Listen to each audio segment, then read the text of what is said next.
Hey up guys, it's Fish here and welcome back my glorious bannerman to some more arena gameplay. So in today's episode what we're going to be doing is we're going to be playing Scipio. I'm currently tier 7 with him and we're going to be using Legionary Cav. These guys are absolutely badass. I'm so glad I grinded to unlock them because they're actually a really long grind to get them. I think you have to grind all the way over here and then you have to grind like I think 13,000 experience, which is a lot. If you played this game, you know it's a lot. But you know, I finally got them now, and I've kind of unlocked quite a few things with them. I've got these bronze greaves. I've got the best armor for them, just because it gave me a bit more speed. So I wanted to kind of focus on getting them, and the fact that I got. The fact that they're really cheap even, these like were only like 1,000 a piece I think, so, or more like 1,000, 2,000, so you know these were kind of like quick stats which I could get, which wouldn't really cost me that much. So you know, and obviously the better stats these guys have, the more points I'll be getting in game because my troops will just be better. So that's kind of the way I approach it. At the moment you can see I've almost got 5,000 commander XP because I'm just converting all my XP, but so I've almost got enough of these balanced cavalry spears, which are absolutely insane. Because obviously currently I'm not going to be downgrading anything, because obviously if I was to change from this to this I'd be losing 20 armor, but I'd also be gaining 15 armor and 5 speed, so it's kind of like a trade-off when you upgrade. But with this spear I'm literally just gaining these stats, which you know, you can read it. I'm getting 23 melee attack, 23 charge bonus, which is crazy. I'm then going to be more efficient against swordsmen, melee damage as well. You know, getting the spears is going to really help my men out in combat. So let's go ahead and jump into a game. And a few things about my Legionary Cavalry is because they're a lot different to Equites. At least I've found they're a lot different to Equites. With Equites, it's they're kind of very, well, they are medium cavalry to start off with, and Legionary Cavalry is heavy cavalry. So Equites kind of focus more on just their initial charge. They kind of charge in and then run away. That's kind of what you want to be doing with Equites.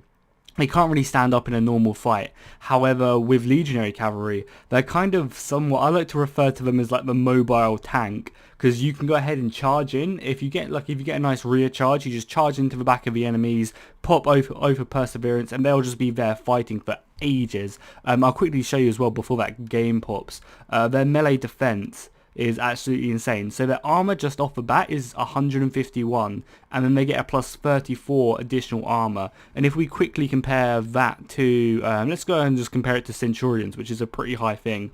They actually have more initial armor than a Centurion unit, which is just absolutely insane. Obviously there's more of them. More of the Centurion unit, so they're going to be a little bit more effective in combat, but still, like, these Legionary Cavalries are just a mobile tank. And I missed the game, which is kind of annoying. So yeah, I'll go ahead and bring you guys back guys, when so we finally we're found at a game. I haven't really played with many of these people before. There's a few of them I remember. I was a guy on the other team called Roof, which I know has like tier 9 cavalry, tier 9 Roman cavalry, which is very scary to come up against because they'll obviously just beat me in combat, so I have to kind of be very careful. But yeah, we're playing Thermopylae. Thermopylae is probably one of my preferred maps. I don't really like playing the other Marathon, because at higher tiers the javelins just absolutely wreck you and you can't really do much to stop them, because if they go in the woods as a cavalry player, you can't go chasing them, because they'll just run away, and then if they split their units up they're just going to shoot you to death, and they literally just kill you so quickly, it's mad. Because obviously they're such a high tier, their strength is just crazy high. So yeah, that's a little bit scary. So I don't really like that map too much. It's kind of fun when the middle of a map's going off, like, because sometimes what happens is that they kind of split off. The middle's kind of empty, and they kind of go half their army in the woods, half their army up on the hill on Marathon, and it kind of just messes you up a little bit as a cavalry player, because you can't really get behind them, because if you go in the woods you get so slowed, and then you just kind of get picked off that way. Whereas with this map there's normally quite a lot of action in the middle. I guess there is actually loads of woods here, but normally what happens is a lot of people, normally the fights either occur here, like around here, or in the middle, or they occur like over here. So you kind of don't really end up fighting in the woods too much, which is nice. Yeah, so as a cavalry player that's kind of cool. Again, like as I always say, you don't really want to be the first person engaging with cavalry. because you're just going to end up getting shot to death. Like, your prime targets are missiles, so you kind of just want to sit back. It is kind of boring, obviously, to watch, because obviously I'm not doing anything for like the first 5 minutes of the game. However, you know, you don't want to lose that. Each one of your horses is so valuable, so even getting one archer volley off on you is just going to be deadly and really hurt you later on, because obviously the more horses you have, the better your charge is. And, you know, that's kind of all you really depend on is your charge. I mean, with Legionary Cavalry, not so much, because you can kind of, you know, obviously, as I was saying, they are like mobile tanks in combat, so they can kind of just wreck. And you think, if I pop over Perseverance, I get plus 200 melee defense. That's absolutely insane. My melee defense is already 113, so I would have 300 melee defense. That's crazy. Okay, cool. There's actually a cavalry guy down here. I'm actually going to go ahead and support him. There's actually pikes here, so if we can stop them, yeah, his cavalry, if he's turned these pikes round, then we've trapped his cavalry here, and this is just going to be deadly, because my cavalry is so much better than his, because he's only tier 4, which really sucks for him. He actually got a better charge off than me, but I'm going to war cry and pop over Perseverance on that unit, just so that they stick there. It's going to force him to run, and if he runs, where is he going to go? These pikemen should turn around and get ready for phalanx, and then they should just absolutely slaughter all them horsemen. Please, phalanx, dude. Yeah, he can't. There's nothing he can do. He's going to try and run. I mean, I also have my charge still, so if we charge into that lot, and we get another awesome charge off, this cavalry should be over here as well. That was my poor micro there. And we've already demolished like this entire guy's forces, and I've actually managed to rout a load of them, so they're going to rout hopefully into these pikemen, which is just going to be crazy good for me. Engage them there. I've got some more men over here. I need to go ahead and make sure he doesn't get his... Yeah, I need to try and stop him from getting behind these pikemen, because if he does, that's going to be very painful for us. Or at least painful for this guy. I might be able to catch them and stop them. Yes, hopefully I can. Oh, no, I mean, we get a charge back in a second as well. I mean, with our charge, we should be able to stop him. Oh, I misclicked there. That was my bad. And now he's going to get hit from behind. That's really... I could have micro-backed a lot better. That's going to be painful for him. He should have his charge back. No, he doesn't actually have his charge back. So we should actually be able to help him here. If we wipe out... I mean, it's a bit of friendly fire, but we managed to actually clear out this unit of men over there, which is nice. We pretty much cleared out the horses, so we can actually run away, and hopefully his pikemen should actually not be that hindered. I mean, they're a little bit hindered because they're kind of running away a little bit. We actually received a load of friendly fire there. Yeah, loads of friendly fire. I didn't think it would be that bad. But, you know, we did half decent. We managed to kill out pretty much an entire guy's cavalry force there, which is obviously going to be so big in the long run. I'm not quite sure why he's just getting shot to death. He's kind of just letting that happen. One of the big mistakes newer players make is they kind of just stand there and take missile fire. Like, I'm not sure if this guy did that because I wasn't really paying attention. However, like, I see a lot of new players just kind of be like, well, I'm holding this pass. No matter what comes at me, I'm going to hold it. And it's just really not worth it. Like, if you run away, like, what's the worst that can happen? Nothing really that bad is going to happen to you. So I'm actually going to leave my general unit back because I think Scipio is still alive. I think he is still alive. I hope, yeah, we still have a war cry, so he should still be alive in there somewhere. Yeah, there he is. Good old Scipio. So I'm going to leave him back just because his numbers are a little bit low, and go ahead and send my cavalry to go and help the engagement over here. Because there's not really super high infantry. I haven't actually seen Roof's cavalry as well. Is that out there? No, so I actually have no idea where Roof's cavalry is, which is a little bit scary because that cavalry is really, really good. Again, I kind of want to sit back because I could hit this, but there's not really much for me to hit at the moment. Is that his cavalry down there? Oh no, that's probably the other dude's cav. Kind of want all this. There it is. There these bad boys are. I think it's like Legatus or something. Yeah, these guys I just do not want to fight them because they will slaughter me. We want all our missiles to be shooting that for sure. However, if I can go ahead and clear the rest of these missiles, that would be good. I need to be careful of them skirmishes as well because them skirmishes are pretty well protected. They've got cavalry here. There's not really much I can do because I just don't want to be... I want Roof to actually use his missiles before me. Yeah, so he's going to do that, and you can see he wipes out my charge. Maybe a charge off there. Oh, I killed a few people, yeah. As you can see, he actually did fare a lot better than me, and I actually routed into them, which is kind of annoying. He did use his war cry up, which is good, and his charge. It's annoying this unit's actually just running into pikemen.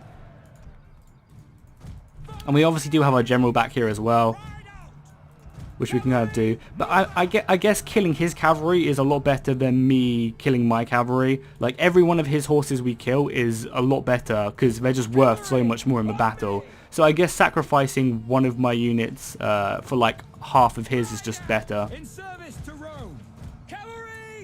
And if we can actually just engage these guys a little bit. I mean, we're struggling a little bit. I'm actually going to have to bring my general up just because...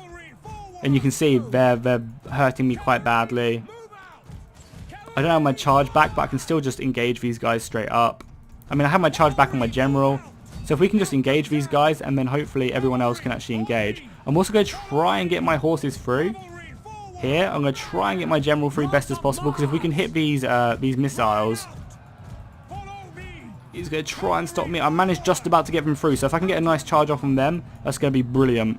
Rufus actually tried to stop me though, which is annoying. It's clever by him, but again, if we can just get one charge off, that should be enough, hopefully. Oh, the charge messed up, wow. And then the rest of his cavalry is going to come in and just kill them. We'll war cry him and I hope just pop over Perseverance, because they're going to be stuck in there. I'm just going to get chased down. I've actually decided to rout as well. I'm not quite sure why.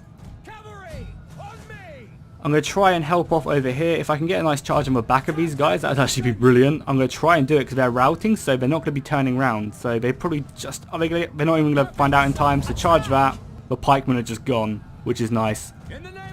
That's a really fun thing about pikemen, like fighting pikemen, is if you just charge them from behind, they're just not going to stand a chance, really, whatsoever. We need to be careful because they're pushing up here as well. I'm just going to ping back for the team. So what do we have left? Let's have a look. I always like to go on this map mode. So we have really just 2 minimal units. These guys, like there's just really none of them left. And then we have a full strength unit. This unit's probably going to be over here. I need to protect our artillery, like pretty majorly. Even though we already have quite a lot of people over here, like we have a big bulk of cavalry, we need to kind of deal with this base. I'm actually going to go ahead and just talk to my team, tell them base, so they know. This cavalry can obviously always come in useful. But we are winning. Like, look at the troop numbers. We've got 1,000, and when this Steam message pops away, they only have like 500. So on points, we're looking good. Even though they're capping right now, which is not that great. Like, capping gives them actually quite a few points, which is, you know, not the best thing in the world. But if I can get a nice charge off, oh my god, their missiles up there as well are just going to be causing havoc. They're actually rapid advanced as well. There, so that's actually going to slow them down. If they try and turn, we should get a really nice charge off on them. We're obviously going to go ahead and pretty much just sacrifice themselves for this. If we can get through as well. Oh, there's spikes there. I did not even see them spikes. That's so good for us. We need to get our cavalry out of here. Please get out of here, cavalry. I'm actually going to go ahead and send these horses up here. I don't know why I didn't do it in the first place. We actually have like a load of... And now we can turn around and engage these guys. We're getting so much friendly fire though. These spikes were absolutely insane. I did not even see him putting them up.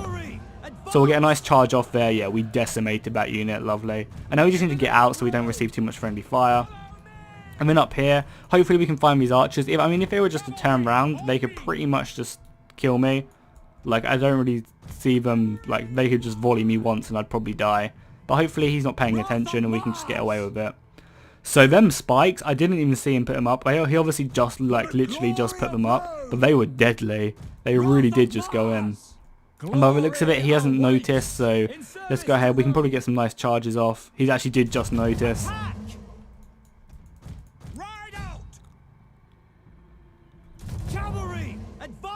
So we managed to kill quite a few of these guys. As you can tell, there just wasn't enough of us. I probably should have sent this unit up as well, because it's probably pretty much 3 kills over here. But yeah, by the looks of it, we're gonna be winning this fairly convincingly. How did we do? We didn't actually do it that good. Normally, I'm a lot higher than this. I mean, 3k points is obviously nothing to sniff at, but I guess when your team does all the work for you, then there's no issue. I mean, obviously, if I was to go and kill these siege equipment, my points would go straight back up. But I'd rather just kill these archers whilst they're still here, because if we can get rid of them, then that's always nice. I mean, we have cavalry situated down here anyway. Let's go ahead and just finish off these archers, just so that they don't cause any more damage to us. I don't really want to charge this, because we're going to cause quite a bit of friendly fire into the mountains. Yeah, we actually received quite a bit of friendly fire there. which is something I know not a lot of new cavalry players don't really notice, is if you do actually charge into something, your charge, when you hit the wall or the mountain or the rock or something, you will actually suffer a little bit of team damage, which is obviously nothing that nice. So yeah, and this also goes to show, even though they had tier 9 units, we still managed to win the game. Like, at least I hope we're going to win the game. Hopefully, I mean, this is going to get them quite a few points and stuff. Them killing this siege equipment is not that great because it's going to be racking up their points. But yeah, we're going to win this. They only have this left, so that's always good. So yeah, as I was saying, like, even though they have tier 9 units, your team can still win. As long as your team plays better than the enemy team, like, tiers don't really count for that much. The fact that we managed to kill the entire guy's cavalry force straight away from the game, that's 3 units of cavalry out of the field straight away. That means our missiles are that little bit more effective in the game. You know, they can play that little bit more risky. Our artillery can play that little bit more risky. You know, there's not that much of a threat. And, you know, that kind of, I really feel like killing his cavalry early on definitely helped out our missiles, even though we don't really have that many missiles. And then, you know, now it's just killing off the rest of these guys. We'll just shoot them to death. There's not really there's not really much left. I need to be careful though, because he's probably building spikes everywhere, as you can see, which I obviously do not want to run into. I might just run straight away, because he's probably going to be building spikes in the woods as well, so I need to be kind of careful. I'm still, like, these spikes, when they went up, were just, they killed, like, they saved probably half the game as well, because killing that cavalry meant our artillery could carry on shooting for a while, which was just really nice. So hats off to that artillery player. I mean, well, I guess it was this guy's fault for not actually seeing the spikes, but to be honest, I didn't even see the spikes. They are kind of well decided, so the guy must have been looking like this, and honestly, like, I wouldn't be able to see the spikes there. For Rome! So he's obviously hiding in the woods. He's going to be building a load of spikes in the woods, which is just going to be, it's going to be annoying. However, you know, I might as well just run in there. And the cool thing is if people didn't notice, you can just literally click on the spikes and your men won't run into the spikes. They will just go ahead and destroy the spikes, which is nice. So let's go ahead and go in this way. I don't think he would have built spikes this way. He probably would have built them like along here. So if we just go ahead and just slowly walk in here, hopefully, I mean, we have vision of a bit of this, so that's fine. Like, I know he's in here, so we just need to be careful. We just need to be look on the lookout for spikes. Just making sure that we're not being super risky here. I mean, I'm pretty sure he's in here. I don't see where he would have went. Cavalry, move out! I guess maybe he's not in here unless he's right on the corner. Oh, okay, maybe he's not in here. I could have sworn he was. I guess maybe he just ran away. Probably trying to save some of his men or something. Because there is like a tiny chance that he could win on points. Obviously, we can look. What are we getting hit from? We didn't run into any spikes or anything, did we? Obviously, we can look and say, oh, well, there's no way they've beaten us by points. Like our entire team scores just a lot higher. So we don't really have to worry about that too much. So we know we're gonna win. It's just gonna take a little bit longer because this guy's running away with his units. I assume they're like down here or something. But again, like in my first gameplay, I didn't really even get that many points. Like I feel like I played pretty well this game. Obviously, I could have played a lot better, but like I don't feel like I played that bad. But like normally, the games I play, I'm getting like 4 or 5k pretty much every single, or the majority of the games. Obviously, I have bad games and stuff. But I normally, get a nice hit off their archers. I put a lot more pressure on their siege equipment. However, I haven't been able to show you guys that. What I'm planning to do as well in the future, I'm kind of planning on having 2 types of arena gameplay. One like this, just a live commentary where I just play and I talk about it, and I kind of just go ahead and just do what I'm doing right now. And then the second one is I'm kind of planning on just getting gameplay in the background, like recording a really fun game, or a game where I really go in, I get nice hits off on their artillery, or nice hits off on their archers or something, and then just talking about random stuff really. Just where I feel like I'm going to be talking about my computer repair, and just talking about just random stuff. So people who are not really into Arena can also go ahead and watch me play, or at least listen to me, because I'm going to be talking not about Arena. I could be talking about Warhammer, Total War. I could be talking about Crusader Kings 2, just all that stuff. Which I think should be a lot of fun, and hopefully you guys will enjoy it. And hopefully you guys will show it a lot more love, because I'm going to be spending a lot more time in that video, because I'm going to be, thinking about what I'm going to be saying. I'm going to be re-recording stuff, editing a lot more. So, yeah, so hopefully you guys will see that and then go ahead and show it some more love. I mean, one more game and we've almost got the spears as well. Maybe I'll go ahead and record another video today once I've got these spears, just to kind of show you how, much more damage I should be doing, which will be awesome. So, yeah. I hope you guys enjoyed this gameplay. If you're new to the channel, please do go ahead and like and subscribe. There's going to be so much more Arena content on my channel, and as well as that, I have Attila. I have hopefully the new Attila DLC when it comes out. I'm going to be playing the hell out of that. There's going to be Warhammer, obviously, in the far future. We got Crusader Kings 2, CK2, hopefully some Warhammer CK2 as well. Maybe some Mount and Blade. If you guys really want to see that, I'm more than happy to bring Mount and Blade back. So yeah, make sure to subscribe. There should be videos every single day, hopefully, fingers crossed. I mean, I don't have university at the moment because it's my summer break, so I'm just going to be hitting YouTube hard, and hopefully you guys appreciate that and you guys show your love with likes in the comments. That'd be awesome. So yeah, I'll see you guys next time, and fish out.